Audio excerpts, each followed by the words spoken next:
আসসালামু আলাইকুম ওরহমতুল্লাহি ওবরাকাতুহু। সম্মানিত দর্শকবৃন্দ, যারা এই মুহূর্তে আমাকে দেখতে পাচ্ছেন সবাইকে অভিনন্দন জানাচ্ছি। এই মুহূর্তে আমাকে যারা দেখছেন এবং যারা পরবর্তীতে দেখবেন সবাইকে আজকের এই লাইভ ক্লাস আমন্ত্রণ জানাচ্ছি দেখার জন্যে। আশা করছি সবাই এই পরিস্থিতিতে সবাই ভালো আছেন এবং অনেকেই আমার এই ফেসবুক পেজের ফলোয়ারদের মধ্যে অনেকেই প্রতিষ্ঠান প্রদানের পরীক্ষা অনেক মোহতারাম হাজরাত দিয়েছেন। তাদের জন্য আজকের এই প্রশ্নের সমাধানগুলো খুবই গুরুত্বপূর্ণ এবং পাশাপাশি যারা 19তম নিবন্ধন যারা দিবেন, অর্থাৎ প্রভাষক, আরবি, এভাবে সহকারী মৌলবী, ইবতেদায়ী মৌলবী, সবার জন্য এই প্রশ্নগুলো খুবই গুরুত্বপূর্ণ। অবশ্যই আপনি ভাগ্য ভালো হলে আপনার নিবন্ধনের মধ্যে 10টি এই সবগুলো প্রশ্ন যেগুলো পরীক্ষা আসছে প্রতিষ্ঠান প্রদানের পরীক্ষাগুলোর মধ্যে, এখান থেকে 10টিও পেতে পারেন, 8টিও পেতে পারেন, 5টিও পেতে পারেন, তাহলে খুবই প্লাস পয়েন্ট হবে আমাদের জন্য। তাই আজকের এই পর্বটি আমাদের জন্য খুবই গুরুত্বপূর্ণ হবে। আমরা একটু খুব ভালোভাবে খেয়াল করবো ইনশাআল্লাহ। তো সবাই জানিয়ে দিন কে কোথা থেকে দেখছেন এবং আমার আওয়াজ ঠিকভাবে শোনা যাচ্ছে কি না একটু সবাই জানিয়ে দিবেন এবং সবাই কে কোন জায়গা থেকে দেখছেন কমেন্টে জানাবেন এবং আমার আওয়াজ পরিপূর্ণ শোনা যাচ্ছে কি না তাও একটু জানাবেন। পরিপূর্ণ শোনা যাচ্ছে কি না একটু জানাবেন কমেন্ট করে এবং সবাই একটু জানিয়ে দিবেন আমাকে ঠিকঠাকভাবে দেখা যাচ্ছে কিনা এবং আমার যে লেখাগুলো দিয়েছি দেখা যাচ্ছে কিনা একটু আমাকে জানাবেন, কমেন্টে একটু জানাবেন।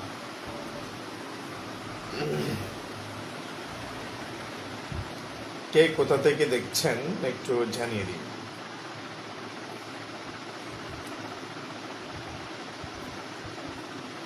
তরজমানুল কুরআন কে, সবাই একটু কমেন্টে লিখুন।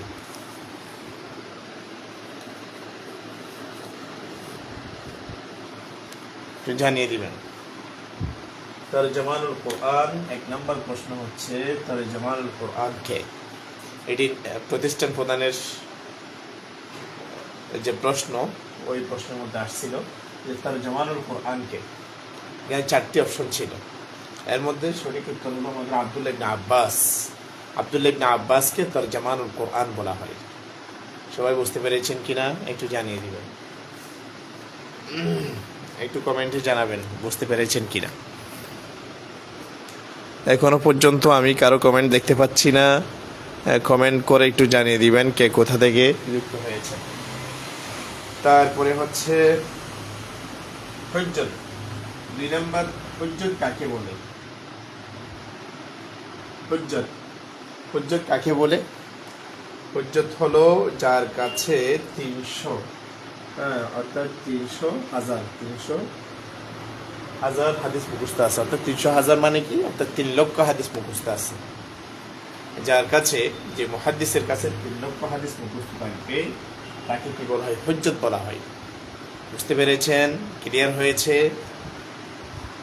আমার আওয়াজ শোনা যাচ্ছে কিনা একটু জানিয়ে দিবেন।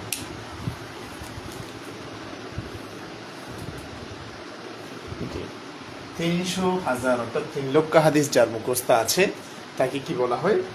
তাকে অর্থাৎ হুজ্জত বলা হয়। 3 নাম্বার হচ্ছে মুত্তাফাকুন আলাইহি।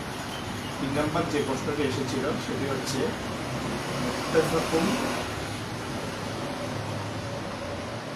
মুত্তাফাকুন আলাইহি হলো অর্থাৎ বুখারী, সংক্ষেপে লিখছি আমি, বুখারী ও মুসলিম। যে হাদিসটি বুখারী শরীফ এবং মুসলিম শরীফ উভয় গ্রন্থে স্থান পায় তাকে মুত্তাফাকুন আলাইহি বলা হয়। তাহলে কি বলেছি? যে হাদিসটি আসমানের নিচে জমিনের উপরে সর্বশ্রেষ্ঠ বিশুদ্ধ 6টি গ্রন্থ আছে হাদিসের, এর মধ্যে 1 নম্বর হচ্ছে বুখারী শরীফ, 2 নম্বর মুসলিম শরীফ। বুখারী শরীফ এবং মুসলিম শরীফের মধ্যে যে 2টি হাদিস, মানে বুখারী শরীফ এবং মুসলিম শরীফ উভয় গ্রন্থে যে হাদিস স্থান পায় তাকে মুত্তাফাকুন আলাইহি বলা হয়। ক্লিয়ার হয়েছেন এ পর্যন্ত? একটু কমেন্টে জানাবেন, ঠিক আছে? আপনারা ক্লিয়ার হচ্ছেন কিনা একটু আমাকে কমেন্টে জানিয়ে দিবেন। আচ্ছা, আরেকটা আসছিল সনদ। সনদ কাকে বলা হয়? সনদ হলো যে আসসানাদু, আসসানাদ সিলসিলাতুর রুয়াত,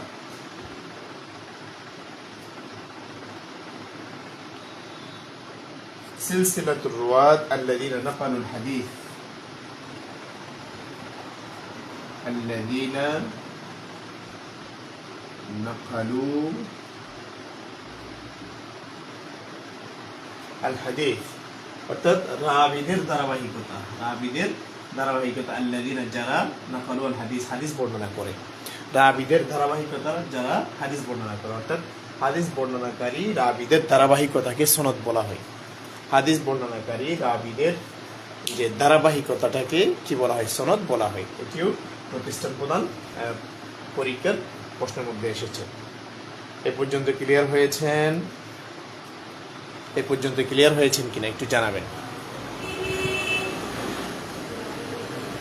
কারো মেসেজ তো আমি দেখতে পাচ্ছি না, কারো লেখা বা কমেন্ট আমি দেখতে পাচ্ছি না। কেউ কি কমেন্ট করে জানাচ্ছেন? তাহলে চারটা আমাদের কাছে ক্লিয়ার হয়েছে, কি বলেন? এই চারটা প্রশ্ন আমাদের কাছে ক্লিয়ার হয়েছে। তারপরে আসুন 5 নম্বরে আমরা যেটি করব সেটি হলো যে জামে। 5 নম্বর হচ্ছে জামে। জামে হলো যেখানে 8টি বিষয় থাকে। যেখানে কয়টি বিষয় থাকে? যে হাদিস গ্রন্থের মধ্যে 8টি বিষয় থাকে, 8টি অধ্যায় থাকে, তাকে জামে বলা হয়। তাকে কি বলা হয়? জামে বলা হয়।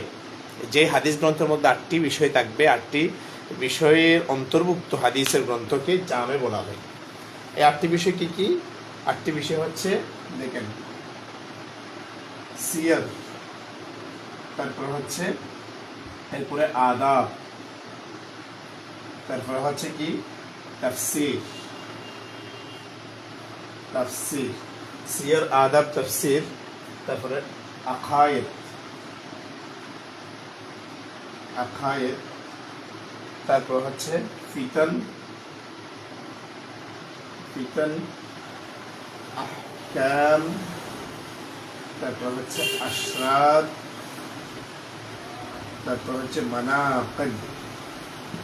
এই 8টি বিষয়, সিয়ার, আদাব, তাফসীর, আকায়েদ, ফিতন, আহকাম, আশরাত, মানাকিব, এই 8টি বিষয় যদি কোনো হাদিস গ্রন্থের মধ্যে থাকে তাকে জামে বলা হয়। যেমন বুখারী শরীফকে জামে বলা হয়, তিরমিজি শরীফকে জামে বলা হয়। কেন? তিরমিজি শরীফের মধ্যে এই 8টি বিষয় এর মধ্যে অন্তর্ভুক্ত আছে, এই জন্য জামে তিরমিজি বলা হয়। আবার তিরমিজি শরীফ সুনানো, একসাথে সুনানো, যে হাদিসটি ফিকহি বাবের তারতিব অনুযায়ী, বিন্যাস অনুযায়ী লেখা হয়, তাকে কি বলে? সুনান বলা হয়। তাহলে তিরমিজি শরীফকে জামেও বলা হয়, আবার সুনানও বলা হয়। বুখারী শরীফকে জামে বলা হয়। তাহলে জামে কাকে বলে? যে হাদিস গ্রন্থের মধ্যে 8টি বিষয় সন্নিবেশ থাকবে, তাকে কি বলা হয়? জামে বলা হয়। ক্লিয়ার হয়েছেন আপনারা?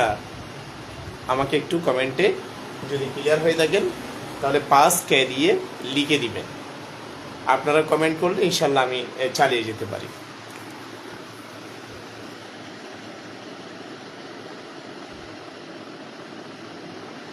জি, মাশাল্লাহ, অনেকেই এখানে আছেন। তারপরে দেখতে পাচ্ছেন হাদিসে কুদসি। আরেকটা প্রশ্ন আসছে, হাদিসে কুদসি, হাদিসে কুদসি, অর্থাৎ হাদিসে কুদসি ওখানে অপশনের মধ্যে ছিল যে যার হাদিসে কুদসি হলো যে হাদিসের অর্থগুলো আল্লাহর, বাসা রাসূলের, বাসা হবে রাসূলের, কিন্তু অর্থ হবে কি? আল্লাহর, অর্থাৎ মর্মার্থ, ধর্মবাণী, অর্থ আল্লাহর পক্ষ থেকে, তাকে হাদিসে কুদসি বলা হয়। তাহলে মা কানা মা'নাহু মিনাল্লাহি তাআলা, মা কানা মা'নাহু মিনাল্লাহি,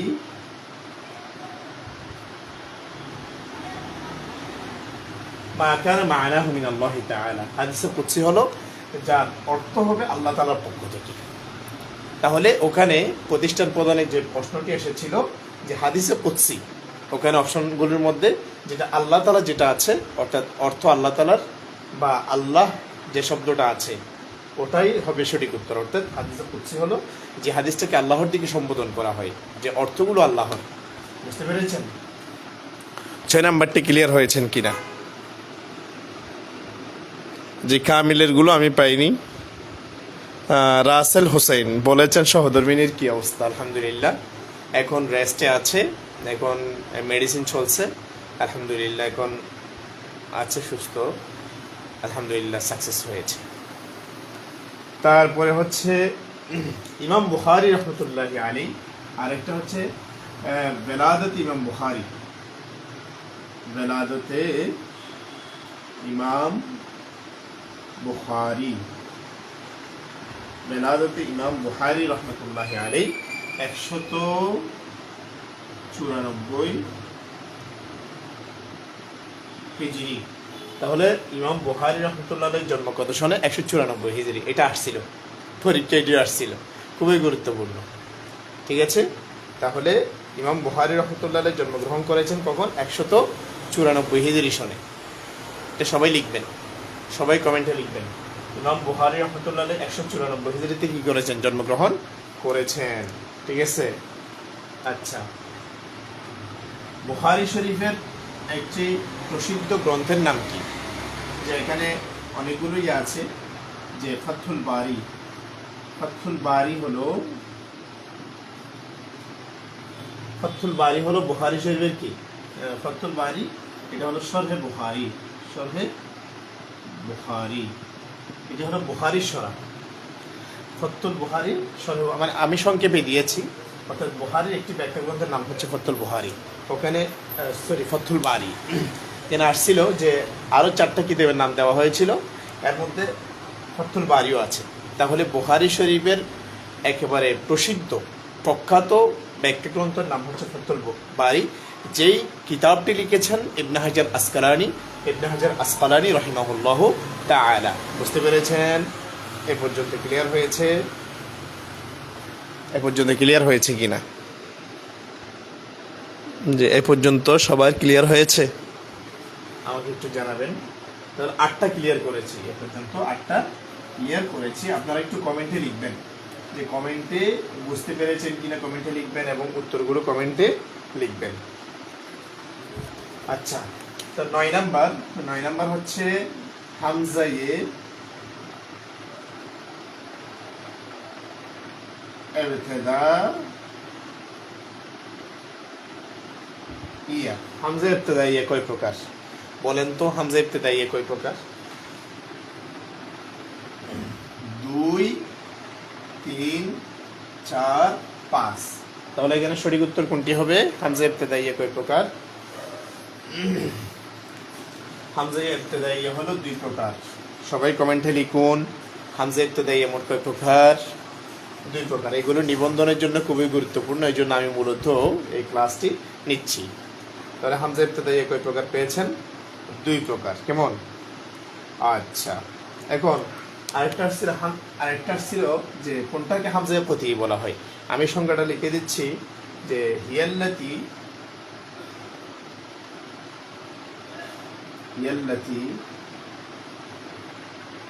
তুলাফাযু হাইসু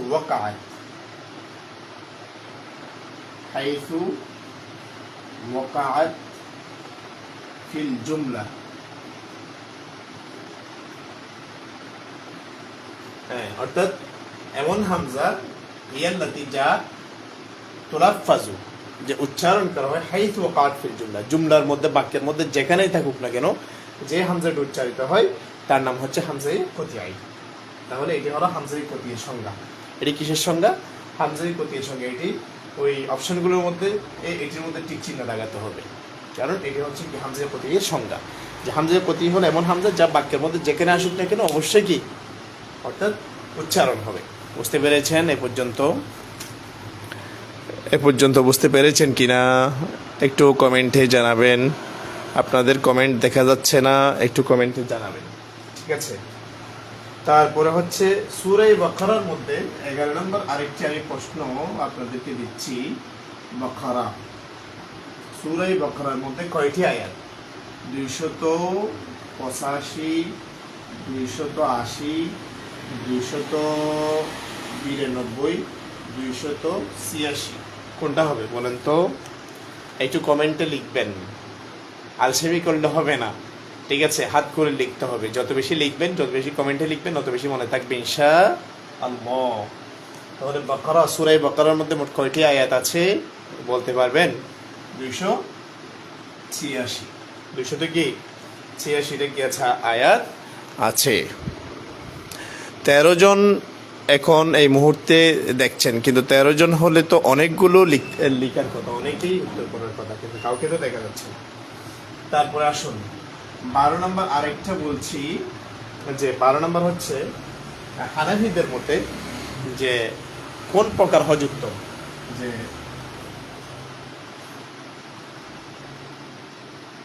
আফজালুল হজ ইনদাল আহনাফ, যে অর্থাৎ আহনাফের মতে উত্তম হজ কোনটা বলেন তো? তামাত্তু,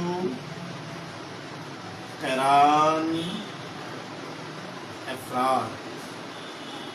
তামাত্তু, কিরান, ইফরাদ, এই 3 প্রকার হজের মধ্যে কোন প্রকার হজ বেশি উত্তম একটু জানাবেন। তো কেউ কি কমেন্টে জানিয়ে দিতে পারবেন যে আহনাফের মতো উত্তম হজ কোনটি, যে কিরান, তামাত্তু, ইফরাদ কোনটি? এগুলো কিসের প্রশ্ন জানা আছে? প্রতিষ্ঠান,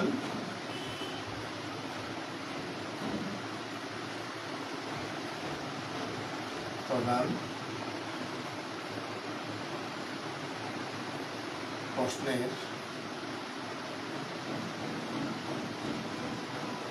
সমাধান লিখে দিয়েছি। প্রতিষ্ঠান প্রধান প্রশ্নের কি সমাধান বলেন? আহনাফের মধ্যে উত্তম হজ কোনটি কেউ কি বলতে পারবেন? 286 রাসেল হোসেন বলেছেন যে তামাত্তু। না না না না, ভুল করেছেন। একদম সহজ একটি বিষয়। আহনাফের মধ্যে কিরান হজ বেশি উত্তম। আহনাফের মধ্যে কিরান কেন বেশি উত্তম? কারণ একই সফরে, একই ইহরামে হজ এবং উমরা উভয়টি একসাথে সম্পাদন করা হয়, তাই কিরান হজ সবচেয়ে বেশি কি উত্তম বলা হয়েছে। কারণ কিরানের মধ্যে কষ্ট বেশি, একই সফর, একই ইহরামের মধ্যে উভয়টা পালন করতে হয়, আদায় করতে হয়, তাই কিরান বেশি কি কষ্ট, তাই কিরান আহনাফের মধ্যে উত্তম বেশি। বুঝতে পেরেছেন কিনা একটু কমেন্টে জানাবেন, ঠিক আছে? তারপর আসুন 12টা শেষ করেছি। 13 নম্বর হচ্ছে উলিদা আল ইমাম আশ-শাফিঈ রাহিমাহুল্লাহ। ইমাম শাফিঈ রাহমাতুল্লাহ আলাইহি জন্মগ্রহণ করেছেন কখন বলেন তো? ইমাম শাফিঈ জন্মগ্রহণ করেছেন কখন? 150 হিজরি, 100 হিজরি, 80 হিজরি, বলেন এই 3টা অপশনের মধ্যে কোনটা হবে?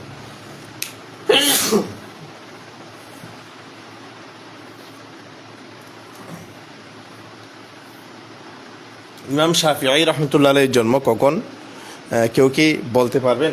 ইমাম শাফিঈ রাহমাতুল্লাহ আলাইহির জন্ম, সবাই কমেন্টে লিখবেন। এই মুহূর্তে অনেকে যুক্ত আছেন আমার সাথে, দয়া করে কমেন্টে লিখুন যে ইমাম শাফিঈ রাহমাতুল্লাহ আলাইহির জন্ম হচ্ছে 150 হিজরি। এটা এবারও মনে রাখবেন যে বছর ইমাম আবু হানিফা রাহমাতুল্লাহ আলাইহি কি করেছেন, অর্থাৎ মৃত্যুবরণ করেছেন, ওই বছর ইমাম আবু হানিফা রাহমাতুল্লাহ আলাইহি কি করেছেন? জন্মগ্রহণ করেছেন। সুবহানাল্লাহি ওয়া বিহামদিহি। 150 হিজরিতে ইমাম আবু হানিফার মৃত্যু এবং 150 হিজরিতে ইমাম শাফিঈ রাহমাতুল্লাহ আলাইহির জন্ম। এভাবে আমরা মনে রাখতে পারি। বুঝতে পেরেছেন কিনা একটু সবাই জানাবেন। 13 নম্বর পর্যন্ত বুঝে আসছে কিনা? 13 নম্বর পর্যন্ত বুঝে আসছে কিনা? 14 নম্বর দেখেন, সালাসাতা কুরু। সালাসাতা কুরু, এখানে এই যে কুরু, কুরু শব্দের অর্থ কি? হ্যাঁ, তাহলে এখানে মা মানা কুরু ইনদাল আহনাফ।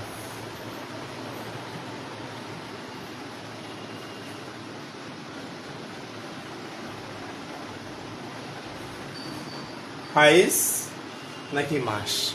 এখানে আমি সবগুলো দিচ্ছি না, কিন্তু সবগুলো পরীক্ষা আসছে যে কুরু শব্দের অর্থ আহনাফের মধ্যে কি হবে। ওয়াইতারাব্বাসনা বিআনফুসিহিন্না সালাসাতা কুরু, এই আয়াতের মধ্যে কুরু থেকে আহনাফ ইমাম আবু হানিফা রাহমাতুল্লাহ আলাইহি কোন অর্থ উদ্দেশ্যে নিয়েছেন একটু কমেন্টে জানাবেন।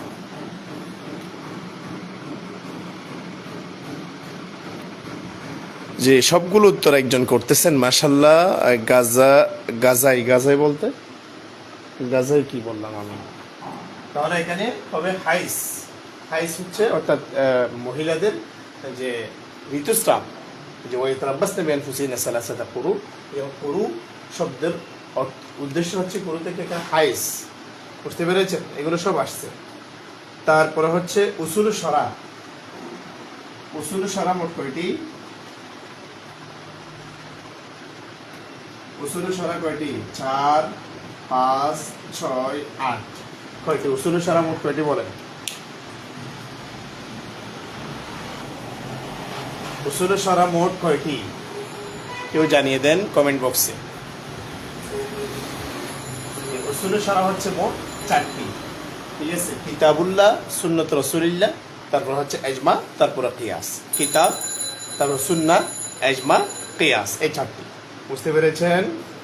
আচ্ছা, তারপর আরেকটা প্রশ্ন আসছে, সূরা নিসা, নিসার আয়াত সংখ্যা কত?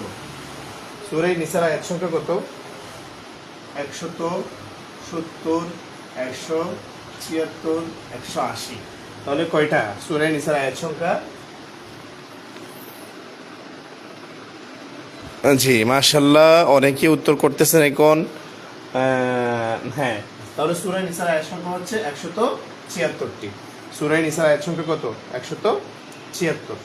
আরেকটা প্রশ্ন আসছিল যে দেখেন, এটা হচ্ছে এভাবে যে খালি স্থান থেকে, তারপরে আল বাহরু, আল বাহরু মিন ওয়ারাইকুম, তারপরে এরপরে ছিল আমামাকুম। এখানে কি হবে? এটা হচ্ছে খুতবাতু তারিক ইবনে জিয়াদ।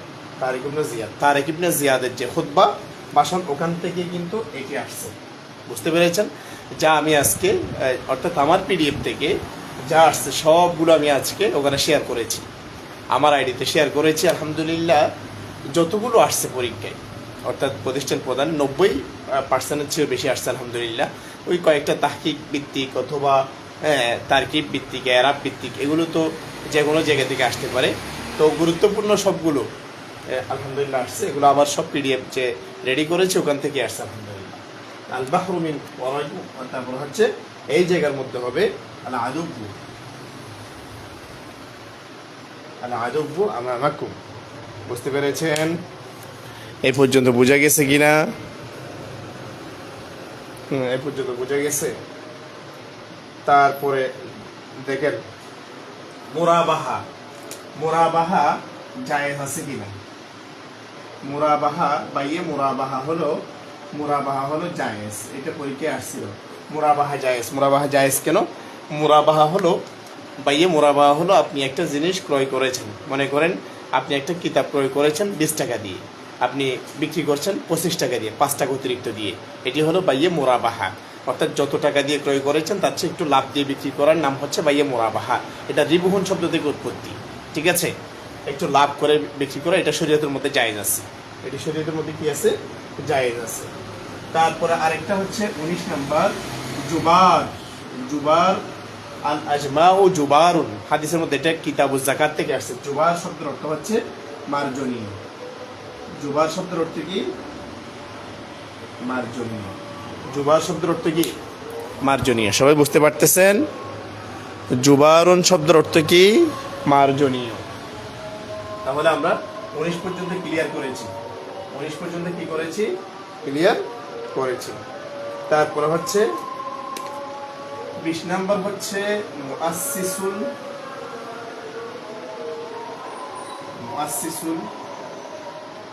মুআতাজিলা। হ্যাঁ, মুআসসিসুল মুআতাজিলা, মুআতাজিলার প্রবর্তককে, এই মুআতাজিলা মতবাদের ওয়াসিল ইবনে আতা, ওয়াসিল ইবনে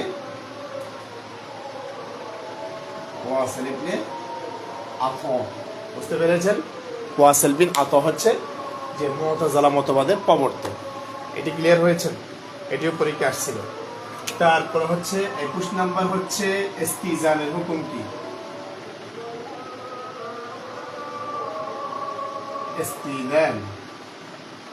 ইস্তিজানের হুকুম হচ্ছে ওয়াজিব। ইস্তিজানের হুকুম কি? ওয়াজিব। আমি সংক্ষেপে লিখছি, এখানে আমি অপশনগুলো দিচ্ছি না। ইস্তিজানের হুকুম কি হবে? ওয়াজিব হবে।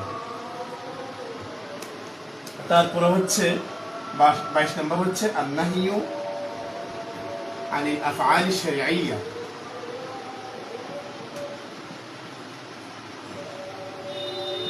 অর্থাৎ শরীয়ী যে কার্যাবলী থেকে নিষেধ করা যায়, শরীয়তের মধ্যে যে কাজটি জায়েজ আছে, বৈধ আছে, কিন্তু নিষেধ করা হয়েছে কিসের কারণে? মানে অন্য একটা কারণে। যেমন সেটি হচ্ছে কি করা? কুরবানির দিন রোজা রাখা। কুরবানির দিন রোজা রাখা। বুঝতে পেরেছেন? কুরবানির দিন রোজা রাখা, এটা হচ্ছে উত্তর। এটি পরীক্ষা আসছে। তাহলে এখন সবগুলো ক্লিয়ার হয়েছে আপনারা? আচ্ছা, আরেকটা আসছিল যে দেখেন, আল হুফাত আল উরাদ। আল হুফাত আল উরাদ, এটি হচ্ছে হাদিসে জিবরাইল থেকে আসছিল, যে অর্থাৎ আল হুফাত মানে হচ্ছে কি? অর্থাৎ নগ্ন পা। তারপর হচ্ছে কি? কাপড়বিহীন দেহ। ঠিক আছে? কাপড়বিহীন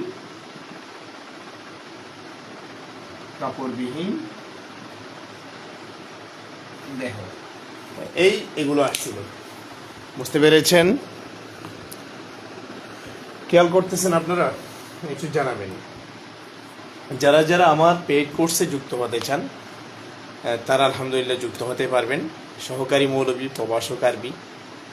ফি হচ্ছে নামমাত্র ফি, যেখানে কোনো মাসিক ফি নেই, এককালীন ফি। বর্তমানে ডিসকাউন্টে প্রভাষক আরবি 950 টাকা, আর সহকারী মৌলবী 900 এবং ইবতেদায়ী মৌলবী 900। সুতরাং যারা যুক্ত হতে চান যুক্ত হতে পারবেন। এবং আমাদের আলহামদুলিল্লাহ পিডিএফের মধ্যে সর্বোচ্চ কমন থাকবে ইনশাআল্লাহ, এটি আমি নিশ্চিত দিয়ে বলতে পারি। কারণ এখানে যা আমি উত্তর দিচ্ছি সবগুলো আমার পিডিএফে আসা এরকম কি প্রশ্নের উত্তর আলহামদুলিল্লাহ। সুতরাং যারা ভর্তি হতে চান তাদের জন্য কোনো ভয়ের কারণ নাই। আচ্ছা, আরেকটা আসছিল 23 নাম্বার পর্যন্ত গিয়েছে। এবং যারা ক্লাস করতে চান নিয়মিত, ঠিক আছে, এদের জন্য সাথে সাথে ক্লাস করতে না পারলে পরবর্তীতে যেন ক্লাস করতে পারেন সেই জন্য কি থাকবে? রেকর্ডও থাকবে। বুঝতে পেরেছেন? 3 থেকে 9 পর্যন্ত। 3 থেকে 9 পর্যন্ত সংখ্যাকে বিজোন বলা হয়। 3 থেকে কত পর্যন্ত? 9 পর্যন্ত এগুলোকে কি বলা হয়? বিজোন বলা হয়। আশা করি বুঝতে পেরেছেন। তারপরে আরেকটা ছিল ঈমান। এটি হচ্ছে মাসদারুন মিন বাবি ইফআল। বাবে ফালের একটি মাসদার। ঈমান শব্দটি বাবে ফালের একটি মাসদার। বুঝতে পেরেছেন? তারপর আরেকটি আসছিল যে ওয়াহি। মোট কত প্রকার? 7 প্রকার। ওয়াহি কয় প্রকার? 7 প্রকার। ঠিক আছে? অর্থাৎ 7 ভাবে রাসূলের কাছে কি আসতো? ওয়াহি আসতো, মানে 7টি মাধ্যম গেল। তারপরে মুসা আলাইহিস সালামের মায়ের কাছে যেই ওয়াহি আসছিল, তাহলে এটা হচ্ছে, তার নাম হচ্ছে আল ইলহাম। তার নাম কি? আল ইলহাম। বুঝতে পেরেছেন? কারণ নারীদের কাছে কি আসতে পারে না, ওয়াহি আসতে পারে না। নারীরা কি হতে পারে? নবী হতে পারে না। তো তাদের কাছে ইলহাম আসতো। তাহলে এটাকে কি বলা হবে? ইলহাম বলা হবে। এখানে ওয়াহি থেকে উদ্দেশ্য হচ্ছে ইলহাম। বুঝতে পেরেছেন? তারপরে আরেকটা ছিল যে নিয়ত। আন-নিয়াতু ফিল উযুই, তাহলে ওযুর মধ্যে নিয়ত করা কি? ওযুর মধ্যে নিয়ত করা হচ্ছে মুস্তাহাব্বাতুন, ঠিক আছে, অর্থাৎ মুস্তাহাব। বুঝতে পেরেছেন এ পর্যন্ত? তারপরে আরেকটা ছিল 29 নাম্বার, এটা হচ্ছে যে আসমায়ে মুশতাক্কা।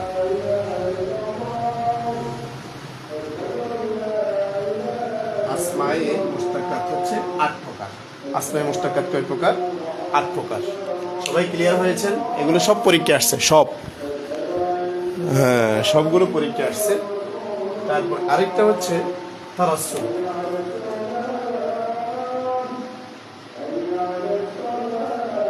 তারাসসুল শব্দের অর্থ হচ্ছে যে থেমে থেমে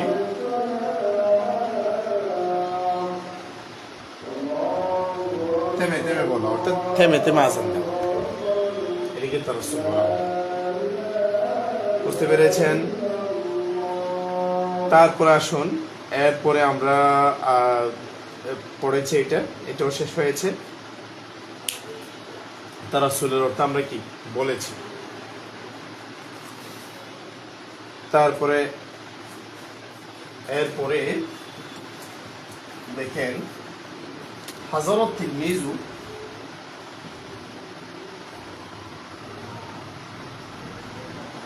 ফি দারস। এখানে হাজারা কি? হাজারা ফেলটি লাজিম হবে, কারণ এই ফেলটি ফাইল দিয়ে যথেষ্ট হয়ে যাচ্ছে। এই বাক্যের মধ্যে মফুল কি নাই, বিদ্যমান নাই, মফুল অনুপস্থিত, এই জন্য এটা হচ্ছে ফেলে লাজিম। হাজারা এটি কি? ফেলে লাজিম। তাহলে এটা হচ্ছে কি? 31। তারপর আমাদের 32 নম্বর প্রশ্ন হচ্ছে যে সামিউন আলিম, এটি আসছিল সামিউন আলিম। এই বাক্যের মধ্যে সামিউন আলিম, এখানে দেখেন তানবিনের পরে এখানে কি আসছে? যে 6টি হরফ হল কি? 6টি, হামজা, আইন, হা, গাইন। এখানে আইন আসছে, তাহলে তানবিনের পরে আইন আসলে তার নাম হচ্ছে এজহার। তার নাম কি? এজহার। ঠিক আছে, বুঝতে পেরেছেন? গেল। তারপরে হচ্ছে তায়াম্মুমকারী ব্যক্তির পিছনে ওযুকারীর ইক্তেদা। ঠিক আছে, এটিও কি? এটি হচ্ছে জায়েজ। এটি কি? জায়েজ। কি বলেছি? অর্থাৎ তায়াম্মুমকারীর পিছনে ওযুকারী ব্যক্তির ইক্তেদা, এটা কি আছে? জায়েজ আছে। তারপরে 34 নাম্বার হচ্ছে যে 29 নাম্বার হচ্ছে বাহরুল কালাম। এই বাহরুল কালামের এই লেখককে তার হচ্ছে উত্তর হচ্ছে আবি আল মাইন। তারপর হচ্ছে কি? মাইমুন বিন মুহাম্মদ আন-নাসাফি। গেল। তারপরে হচ্ছে মানাজির হচ্ছে, দেখেন মানাজির হচ্ছে 35 নম্বর। মানাজির এটি হচ্ছে জামা মুনতাহাল জুমু। জামা মুনতাহাল জুমু কেন জামা মুনতাহাল জুমু? কারণ এখানে অর্থাৎ যে আলিফে জামায়ের পর আরো 2টা অক্ষর আছে, সেটি হলো জামা মুনতাহাল জুমু। ঠিক আছে, আমরা মৌলিক যে প্রশ্নগুলো আছে, আরেকটা প্রশ্ন আসছিল 36 নম্বর প্রশ্ন, আহাল্লাল্লাহুল বাই'a ওয়া হাররামা রিবা, এটি কোন সূরার আয়াত? এটি হচ্ছে সূরা বাকারার 275 নম্বর আয়াত। যেহেতু আযান দিয়েছে, আমরা সামনে আগাচ্ছি না, তাই এখানে অনেকগুলো প্রশ্ন নিয়ে আমরা আলোচনা করেছি, যেগুলো প্রতিষ্ঠান প্রদানের প্রশ্নগুলোর মধ্যে আসছে। সুতরাং এই প্রশ্নগুলো যদি আমরা একটু ভালোভাবে পড়ি, ইনশাল্লাহ আমাদের জন্য খুবই কাজে আসবে। বুঝতে পেরেছেন? তাহলে আমরা আজকের মতো এখানে শেষ করি। আপনাদের রেসপন্স খুবই কম দেখা যাচ্ছে, অনেকেই মানে কমেন্ট একেবারেই দেখা যাচ্ছে না। সুতরাং আমরা এখানে শেষ করতে চাই। ইনশাল্লাহ পরবর্তীতে আমরা আবার হাজির হব।